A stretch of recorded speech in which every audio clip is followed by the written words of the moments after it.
Well, what's up, Embrace? My name is Adam. I'm one of the pastors here. We're so excited that you've decided to come and worship with us here today at all of our campuses and network churches. A huge hello to you. To all of you joining us online today, we're excited that you are here. If you are joining us online today, I can't encourage you enough just to take a second right now and click the share button. I can't just encourage you to do so. It's amazing to think that God can use something as simple as a share on Facebook, Twitter, Instagram. It's cool to think that God might use you to impact the life of someone else here today. And yet again, we are excited that you're here. Last weekend, we had physical services for the first time last weekend. And last weekend was Memorial Day, and yet even in light of Memorial Day, it was very, very light, okay? It was pretty much me and my mom that were at church last week. Actually, my mom wasn't even here. And so it was a little bit light, but we knew in the weeks to come and the months to come and even all over summer, it might take time before any resemblance of normal returns. But again, we are so excited, whether you're in person or online, that you've decided to come and worship with us here today. Today, before we get into things, on a heavier note, I just feel like I have to say something about George Floyd. And I say have to on behalf of my African-American son, Wilson. And also I say have to on behalf of my African-American brothers and sisters who attend this church, have attended this church in the past, or will attend this church in the future. And what I want to say, just as simple as I can, what happened to George Floyd was so wrong. It was just wrong, and I've been trying to limit my words this week. I have nothing figured out, and the word I just kept feeling over and over again was just wrong. Just wrong. All week long, I've been praying, God, would you highlight the things in me? We love, as human beings, we love to point fingers at what everyone else can do. And for me, it's just been like, God, what do you want to highlight in me? Like, what are the things in me that need to change? What are the subtle assumptions and thoughts and actions do I have that don't look like yourself? Because I want to become more and more like you. And so I've just been praying, God, would you highlight what needs to change in here? I'm a work in progress myself, and so change me. First thing on Thursday morning, I grabbed coffee with an African-American pastor here in town, a friend of mine, and we caught up. We don't know each other super well, but we caught up, and then I just said, hey, I just want to hear what you have to say. How have you been feeling this last week? Like, what's been going on in you? What's been going on in your life and your family? And then I just was like, and that's all I have for questions, and I just want to listen. And the one thing this pastor said, he just said, Adam, find someone who looks different than you and just give them the opportunity to share their story. Just like you're doing with me right now, just find someone who looks different from you and just allow them to share their story. You know, with no questions from you. Like, if you have questions, ask them, but just allow them to share their story and just listen to what it feels like and what it is like to live in their shoes. He's like, that's a starting place. In case you're wondering, I can't be more supportive of our local police.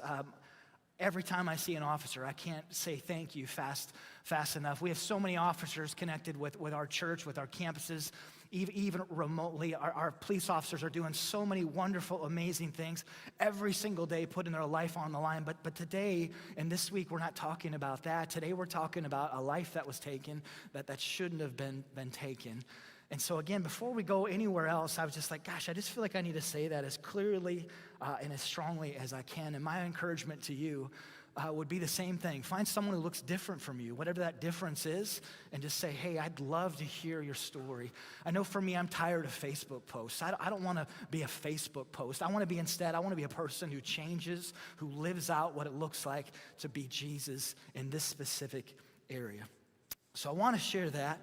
Now today, we are going to hop into week 2 of our series that we started last week, a series simply called Great Expectations, a series where we've been talking about the things that we can expect and the great expectations that we can have when it comes to God. Right now, there are so many things to be discouraged about. I don't have to even list them off. There's so many things to be worried about. At times, it's completely overwhelming, but in our series, we're not listening to what our circumstances are or even what's going on in the world. Instead of today, it's like, God, I want to hear from you. We're looking at the things that we can expect from God. Does anyone want to hear from God? I don't know if 2020 has woke us up enough. It's like, God, I want to hear from you, and I want to know what are the great expectations that I can have when it comes to you. So that's why we're here. It's like, God, I want to so badly hear from you. Now, something that I've noticed about myself is that for the most part, whenever life is good, then I tend to be good. Like when the world's as it should be, then I'm as I should be. And for me, the perfect picture of what this looks like is me on my front porch with a cup of coffee and the sun shining and my wife sitting next to me and all my kids, they love each other and nobody's trying to kill their little brother, you know? It's like, that's just like the perfect picture of like, I just love that place. It feels so good. And moments and places like this are fantastic and they're wonderful. You're just kind of cruising through life and everything is good. Unfortunately, though, as you know, within any given day or week or month or year, there's these things that kind of come out of nowhere and they knock us out of normal. Again, we're cruising along, life is good, we're in our happy place on our front porch drinking coffee, and these things, they come and they knock us out of normal. And sometimes it's small things that do this, small things that just kind of, annoyingly interrupt our day, like a Facebook post we'll see from somebody that we don't even know why we're Facebook friends with them, and it's like, why would they post something like that? Like, how dare they? Who are they? I'm going to end them. Why am I talking like this? You just start saying things. Or maybe your kids are completely out of control, and it's like, what is going with these gremlins that we have? Maybe there's pressure at work. There's a hard conversation we need to have. Again, sometimes it's really small things that knock us out of normal, while other times it's big things, like a pandemic that shuts down the universe. Sometimes it's big things, like hearing the word cancer that knocks us out of normal, losing our job, losing a loved one, looking at our bank account, it just feels like it's getting smaller and smaller and smaller by the day. Big or small, there's just these things that knock us out of normal, and when this happens, what we tend to do is run. When we're knocked out of normal, we run someplace. We go somewhere. We try and find anything, any place that will make us feel okay. We try and run to safety and peace. We try to find something that will fix ourselves, that will fix the situation that we're in. When we're knocked out of normal, we run somewhere. And maybe that somewhere for you is your phone. Again, these small little interruptions or these big things, all of a sudden you don't even realize, but you have your phone, and it's just like you just start scrolling, and you're not even sure what you're scrolling for. You're just scrolling. Maybe for you, you run to your work. Something happens, like the smallest thing, and you start sending emails. It's like, why am I sending emails at 8 o'clock at night? You just run someplace. Maybe for you, you run to a person or to your home, somewhere that's safe. One morning, a couple of weeks ago, my wife was sleeping in, and she just said, my bed is my safe, happy place. And the moment that I leave, the kids attack me. Kids can be so scary, can't they? It's just like, oh my gosh. Or we'll run to our career. We'll run to alcohol or pornography. Both of those things, numbers are skyrocketing right now. We'll run to shopping or a hobby. Anything that will give us peace. We'll run to feelings, defensiveness, self-pity, anger. When we're knocked out of normal, we all run someplace. But what if that someplace was God? What if that someplace was Him? When we're knocked out of normal, what if we ran to Jesus? What does that mean? What does run to Jesus mean? What if when we were knocked out of normal, the first thing we did was we talked with God? Knocked out of normal, the first thing we did is we just want to look at what God has to say. When we're knocked out of normal, what if the first thing we did is we went to a friend that we know loves Jesus? Again, we all run someplace, but what if that someplace was God? If we did so, what could we expect? And of course, the pastor's going to say, run to Jesus, right? It's like, super predictable, and yet it's true. What can we expect? What are the great expectations that we can have with God? That's what we're going to talk about today. And to find out more, I want to look at some words, and most people believe these are words from Moses, kind of edited by David a little bit. We call these words Psalm 91, but just listen to what Moses says to us. Listen to this. Moses says, those who live in the shelter of the Most High will find rest in the shadow of the Almighty. This I declare about the Lord. He alone is my refuge, my fortress. He is my God, and I will trust in Him. Moses tells us that for those who run and take shelter in God, that He's a refuge, a fortress, a stronghold. And for all of us today, when we're knocked out of normal, if we run to God, what can we expect? Here's the first thing. We can expect that God is a place of safety. When we're knocked out of normal, if we run to God, what can we expect in him? We can expect that he is a place of safety. Now, I know it's hard to believe, but back in elementary school, I've kind of mentioned this before. Let's just say I wasn't the most popular kid, okay? I wasn't the most popular kid, and for my entire life, I've tried to figure out why it is that I struggled to be popular. And then I saw pictures the other day, and I'm like, oh, that's right, okay. That is why Jesus helped this kid, right? And so I was small, and I was nerdy, and I wasn't cool.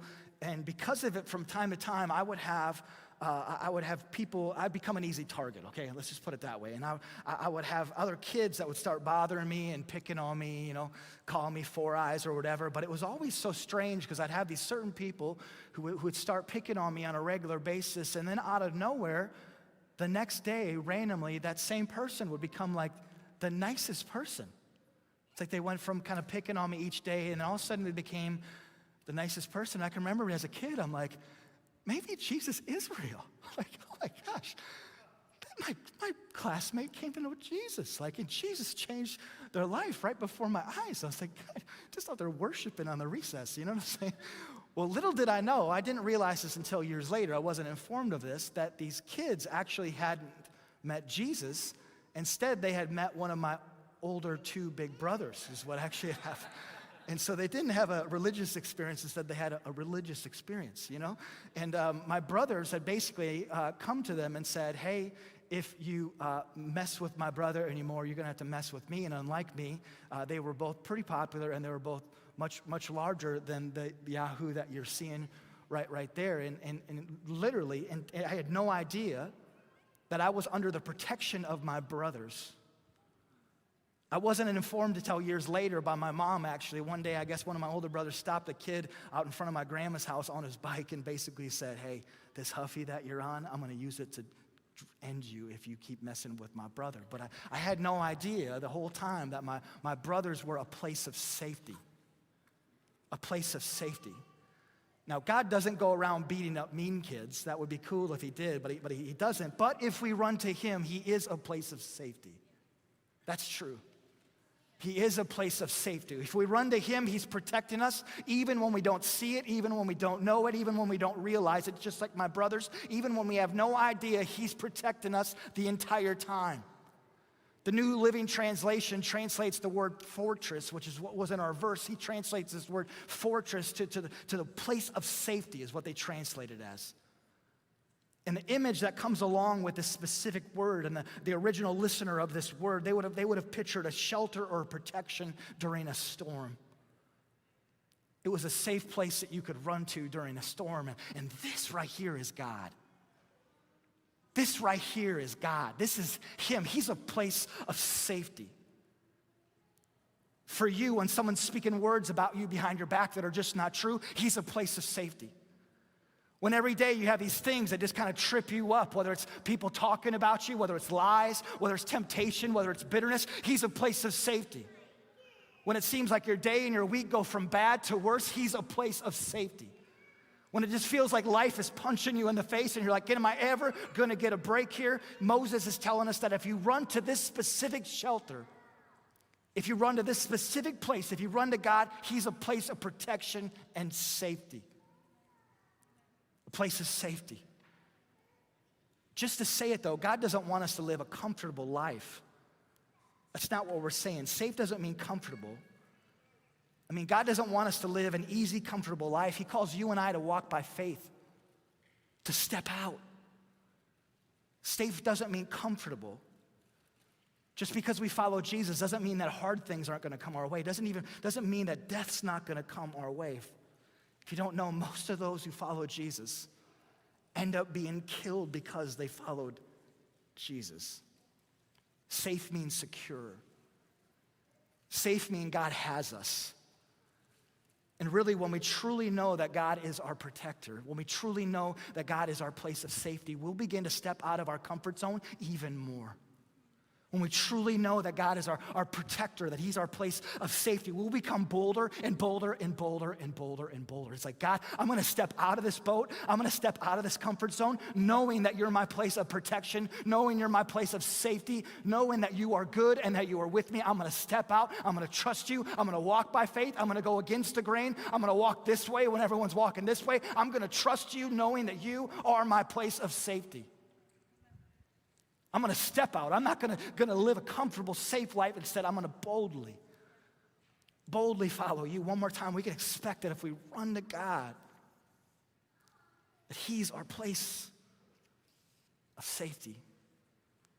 Continuing on with Moses' words, again, he says that God is a refuge and fortress. And then he says this. Listen to what he says. Moses says, for the Lord will rescue you from every trap and protect you from deadly disease. He will cover you with his feathers. He will shelter you with his wings. His faithful promises are your armor and your protection. Moses says if we run to God, he will rescue us. He'll protect us. He'll cover us. He'll shelter us. And then in verse 5, listen to what Moses goes on to say. Listen to this. Moses says, do not be afraid of the terrors of night, nor the arrows that fly in the day. Don't dread the disease that stalks in the darkness, nor the disaster that strikes at midday. Moses is saying that if we run to God, there's no need to be afraid. There's nothing to be scared of. There's nothing to fear. Instead, if we run to God, what can we expect today? What can we expect from God? What's the great expectation that we can have? We can expect that God, he is a place of peace. He's a place of peace. There's no need to fear, nothing to be afraid of. He's a place of peace. Some powerful history behind this psalm. This psalm is often known as the soldier's prayer or the soldier's psalm. Literally for generations, not just in our country, but in generations, soldiers have recited these words from Psalm 91 before going into battle, claiming the promises that it holds. Also during the 1800s, there was a terrible disease called cholera that took the lives of thousands all throughout Europe. A horrible disease, a terrible way to die. During that exact same time, one of the greatest preachers of all time, a guy named Charles Spurgeon, said these words. He said these words about this psalm and in light of what they were facing. Listen to what Charles Spurgeon had to say. Charles said this psalm is heavenly medicine against plague and pest, and he who can live in its spirit will be fearless. Will be fearless. To be clear, Spurgeon wasn't saying that this psalm was a cure for cholera. Instead, he was saying that the heart behind this psalm brought peace to the soul in the face of it. This psalm wasn't a cure for a disease, but it was a cure for fear. You will be fearless. For us, it's one thing to be protected from chaos. It's another thing altogether to have peace in the midst of it. And when we get knocked out of normal, what's the first thing that we tend to lose? We tend to lose our peace. Something small knocks us out of normal. We bicker with our spouse. Anybody been bickering with their spouse more over the last 11 weeks? There's a nasty email that we get. There's something small, and it just knocks us out of normal. And the first thing that leaves us is peace. We lose our peace, and then we regain our peace, and then we lose it. And then we have it, and then we lose it. It's like this roller coaster of peace. And that's not even mentioning the big things of life that come our way. Loss, divorce, heartache, miscarriages, loss, brokenness, just all the hard stuff that comes our way. But again, we're told that we can expect that God is a place of peace. And so how do we get this peace, right? Okay, so God says peace, but how do we get this peace? And I hope this is helpful. Maybe this will help us out. Let's listen to this. How do we get this peace? Check out this line right here. The peace you have is determined by the place you run. Looking for peace, wondering if you have peace. The peace you have is determined by the place you run. As we said, when we get knocked out of normal, we all run someplace. Where are you running?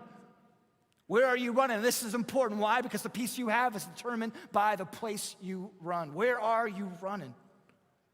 Where are you running? To your phone? To another email? Addiction? Sex? Buying more crap you don't need? To a new relationship? If you don't have much peace, my question to you, where are you running? Because in case you haven't heard, we have a God who, if we run to him, he's a place of peace. And if we don't know Jesus, he's the Prince of Peace. Where are you running? I mean, is someone gossiping about you? Run to Jesus. He'll remind you that someone and someone's words do not determine your worth. Instead, it's only determined by what God says. And he says that you are loved, that you are priceless, that you are valuable in his eyes. Someone talking about you, run to Jesus. Instead of running to your phone to chill out and veg out, your phone doesn't chill you out, it stresses you out. Run to Jesus. Pour out your heart to him. Let him calm your soul. Give it to him. Let him quiet you.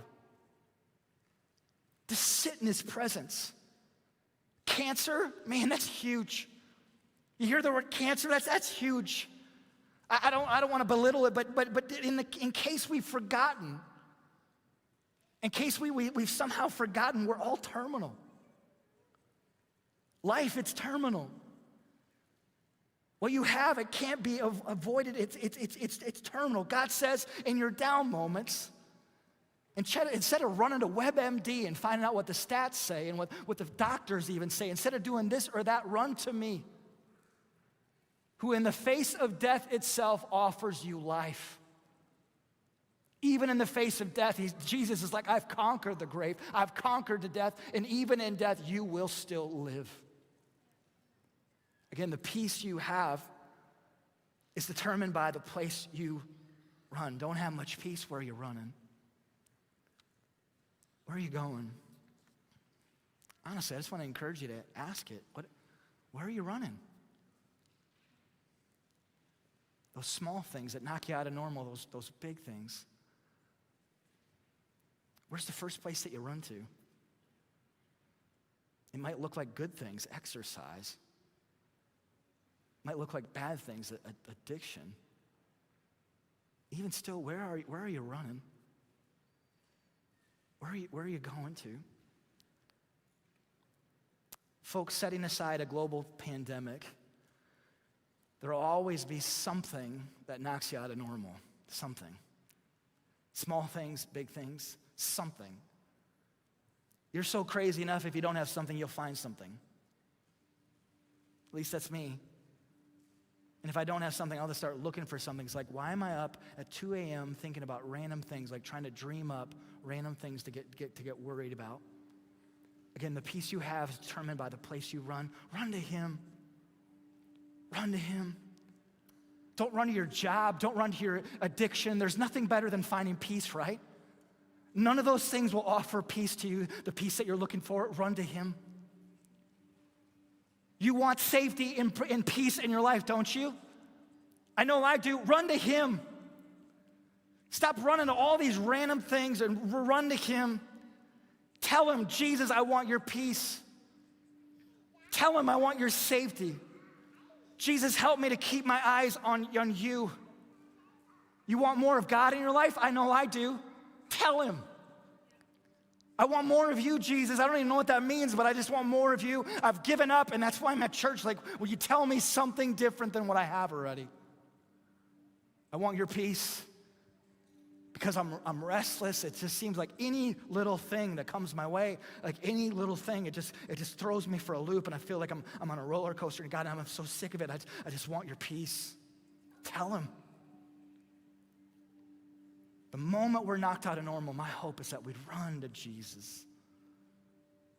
We just cry out, Jesus, I need you. We'd run and we'd just listen to him. We'd be still and we'd just sit with him. God, would you just come and meet with me? We can have great expectations. We can expect that God, he's a place of safety, that he's a place of peace. Let's pray. Gracious Father, Heavenly King, we come before you thankful for who you are. We're thankful for the fact that as we sang as a little kid, you got the whole world in your hands, God. We're grateful for that, and we're also grateful that you have our little worlds in your hands as well. We're so thankful that you're a God that we can bring these little things that seem really annoying. It's like, I can't talk to God about that. And God's like, yeah, actually you can. I want to hear those things. I want to hear those things that are stealing your peace so that you can have more of me. I want to fill you with peace from the inside out. Jesus, thank you for being our place of safety when it feels like so much is changing around the world, but also in our lives, God. We're thankful that you're constant and forever the same. Thank you for being our place of peace, God, when it feels like we have none, when we're restless, God, when we can't shut our brains off, when we're struggling to sleep, when it feels like we can't even breathe, God. It just feels like there's so much, and I don't know what to do, and I don't know how. God, would you be our place of peace in those moments? Lord, we love you. We thank you. We pray all these things in the name of Jesus. Amen.